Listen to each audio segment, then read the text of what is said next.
og'zingizdan chiqadigan so'zga emas, qalbingizdan o'tkazadigan niyatingizga ehtiyot bo'ling. Men misol aytaman sizga. Oddiy o'qituvchi edim. Viloyatda ishlab, oddiy o'qituvchi bo'lgan odamni vazir bo'lishi bo'lganmi yo'qmi bilmayman. Bir janjal bo'lib qoldi. Bir o'qituvchi bir masalada men kafedra mudiri edim, tikka turgan holda koridorda hujjatga qo'l qo'yib bering. Men aytdim yo'q.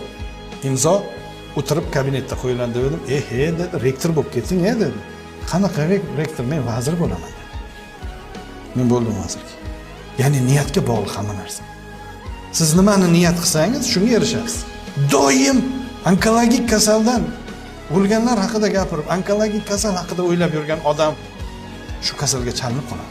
Ezgu narsalarni o'ylang. Men mana shu yoshimdan keyin Dubay boraman, Turkiya boraman, hamkorlik qilaman, ma'ruza qilaman. Yana bitta oddiy misol keltiraman.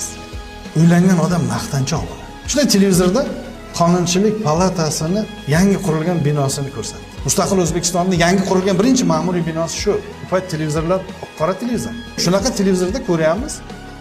Va qaradimda oilam chiroyli ekan-a dedi xo'jayin. Men ishlayman o'shaqa dedim. Sen qayerga olaysan? Sen olib ishsizman o'shanda. Endi institut tugatganman, hali ishga kirganman. Men hali ishlayman o'shaqa, boraman dedi. Ha, xudo xolasa inshaalloh deb qo'ydim.